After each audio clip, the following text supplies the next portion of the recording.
I'd been being treated for having a gallstone problem for months and months on end, and I just felt that wasn't right. Yeah. That something more was going on. But they'd found the gallstones were there, so they decided they were going to take my gallbladder out, and everything was fine.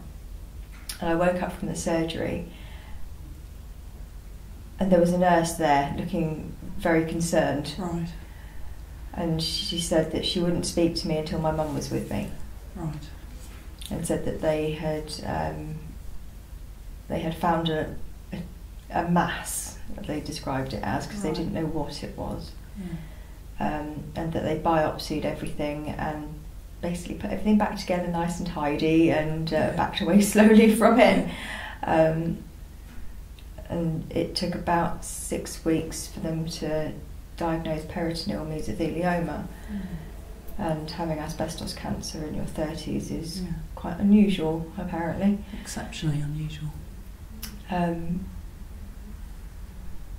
It was scary to be told, and being told you've got any type of cancer is scary, but to be told that you've got something unusual and that isn't something that's usually found in somebody your age or even of your gender is quite scary as well. Just to be told all of these facts and figures and bits and pieces, and your brain doesn't quite absorb them all. And we had to ask a lot of questions and write things down and ask questions again.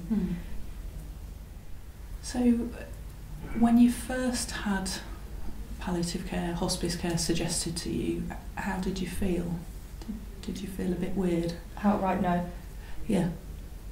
I was absolutely adamant that I didn't need any hospice care. I didn't need any outside care. I certainly didn't need hospice care.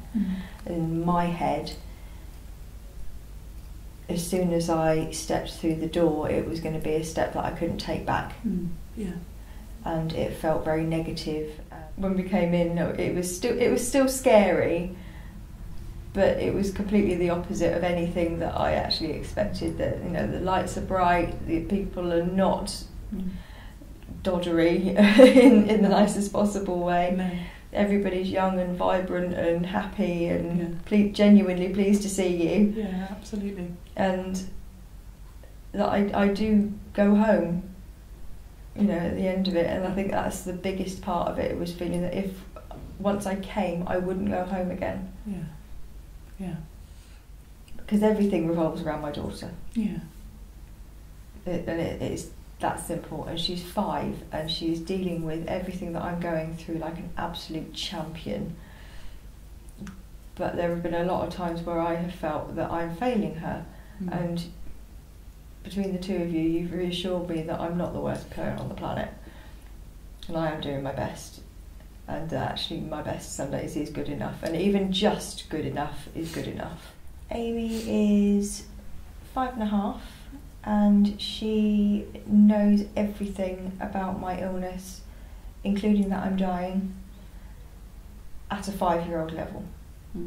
We have explained everything to her in a way that she can, in language that she can understand.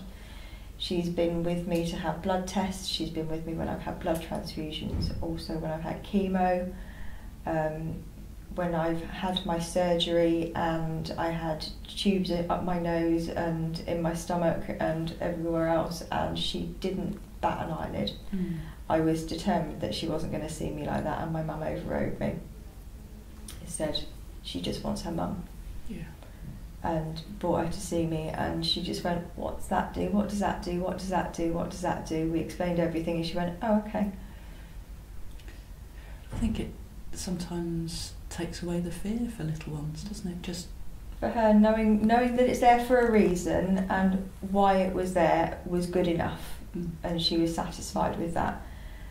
She even has had one of her soft toys go through a CT machine because she was scared of why I was going through the machine and couldn't understand it. So one of the technicians put her little owl through the machine and up and down and round and round, and she decided that was the best thing since sliced bread. I thought it was brilliant. she talks sometimes about her being scared of me dying, which is understandable for being 5. But we reassure her, and that she knows that she's got her special people around her that will keep her safe and make sure that she grows up being the best person that she can be. We helped you, well, you did all the organising, but we helped you with a bit of the organising for going off on a family Christmas, didn't we? You did.